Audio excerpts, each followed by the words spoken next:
Soil is a slowly renewed resource that provides most of the nutrients needed for plant growth and also helps purify water. It's a thin covering over most land that is a complex mixture of eroded rock, mineral nutrients, decaying organic matter, water, air, and billions of living organisms. What we have here on the screen is a cross-section view of the soil horizons. So this is called a soil profile. And these soil horizons are horizontal layers with distinct textures and composition that varies with different types of soil. So let's look at some of these horizons. So the O horizon is sometimes also referred to as the surface litter layer. It consists mostly of freshly fallen, undecomposed or partially decomposed leaves, twigs, crop waste, animal waste, fungi, and other organic materials. And normally it's kind of a brownish or blackish color. Then you have your topsoil layer, or the A horizon.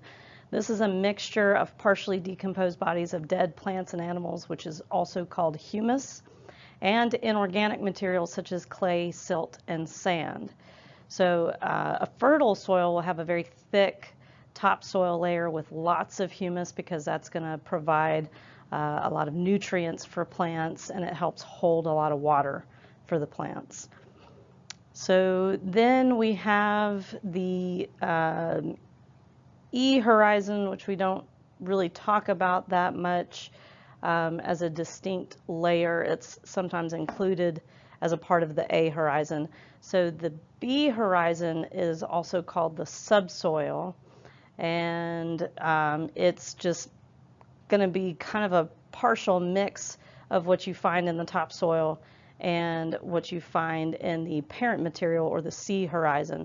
So it's kind of like the B horizon is a partially broken down. It's kind of starting to turn into topsoil.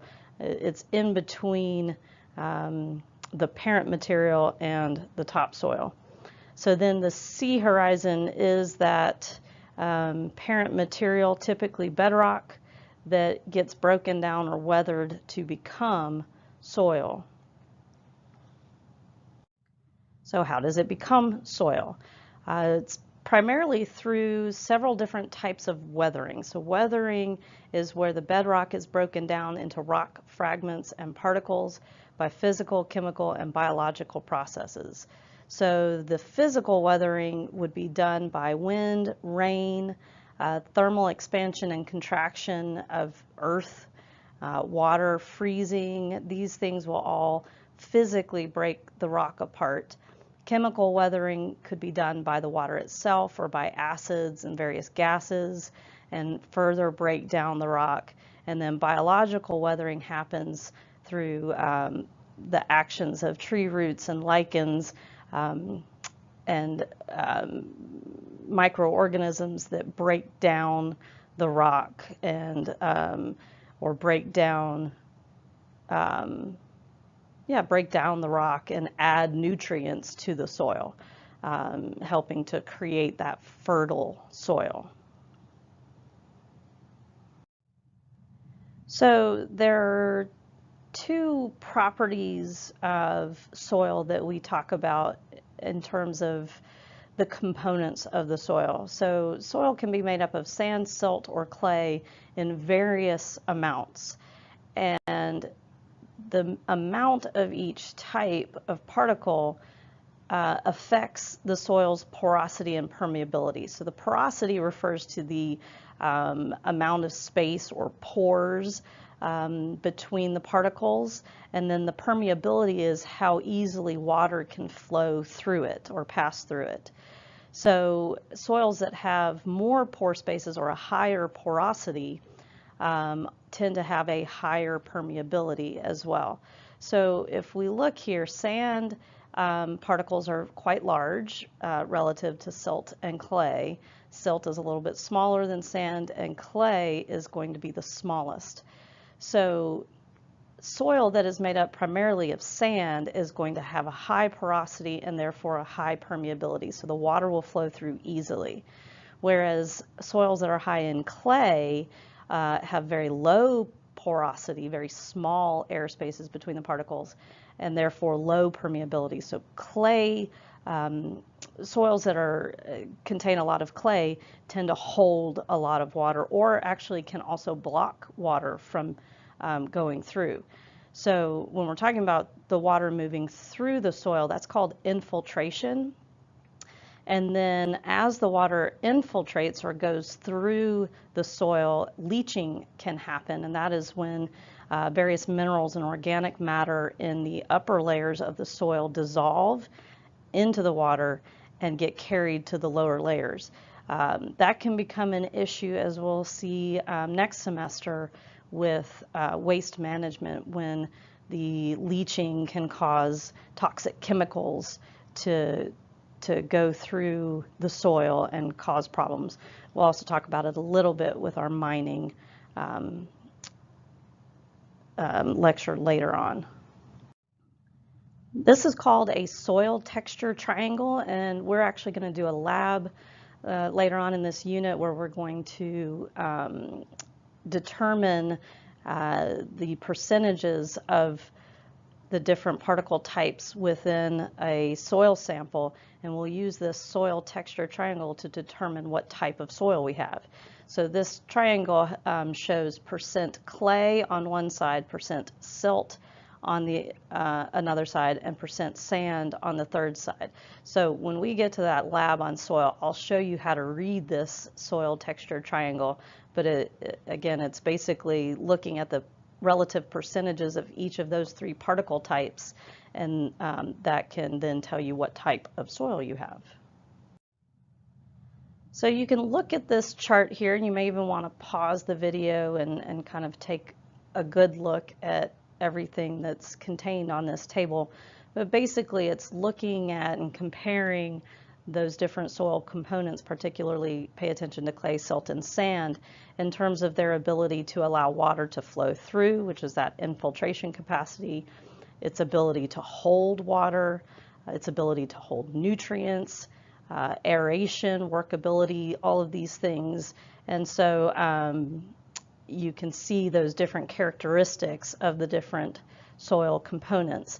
Now, you know, a good quality soil will have probably a little bit of everything, including some of the organic matter, because there are advantages and disadvantages to each of these properties. So the second part of our little video here is on minerals, which are elements or inorganic compounds that occur naturally and are solid with a regular internal crystalline structure. Most of them are compounds, things like salt, sodium chloride, or silicon dioxide. Few are single elements, such as gold and silver. A mineral resource would be basically a concentration of a particular mineral in or on the Earth's crust that can be extracted and processed. So listed here are several important minerals and the things that we use them for. So these are going to be minerals that we will mine for and then use to make these various products. So we find minerals in rock. So rock is a solid combination of one or more minerals. And typically we are looking for what we call ore, which would be a rock that contains a large enough concentration of a particular mineral that it can be mined and processed to extract that mineral. So a high-grade ore would be one that has a fairly large amount of this desired mineral, and whereas a low-grade ore would contain a smaller amount. So obviously, if you're a miner, you want something that is a high-grade ore that makes it worth the effort and cost to mine it, versus a low-grade ore, it might not be worth it. So these rocks come in different types. We have igneous rock, which forms below or on the Earth's surface when magma wells up from the Earth's upper mantle or deep crust, cools, and then hardens. This is our main source of many metal and non-metal mineral resources. Some examples are granite and lava rock. Sedimentary rock forms through the deposition and solidification of sediment, and so it forms in layers. And we often look at sedimentary rock for fossils because we can determine the relative age of fossils based on which layer we find it in. Some examples of sedimentary rock are sandstone, shale, limestone, and lignite. And then metamorphic rock forms when a pre-existing rock is subjected to high temperatures, high pressure, chemically active fluids, or a combination of these. And some examples include anthracite, slate, and marble. So the rock cycle can be seen here. The rock cycle basically just means that those particles that form the rock can be broken down through weathering and erosion, and then they can be deposited and form sedimentary rock, and then that sedimentary rock can be subjected to heat and pressure and stress and form metamorphic rock, which then can melt and produce igneous rock. The igneous rock can have pressure and heat exerted upon it and turn it into metamorphic rock.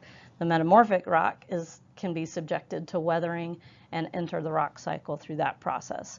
So the rock can become different types of rock depending on what processes it is exposed to. And so that's known as the rock cycle.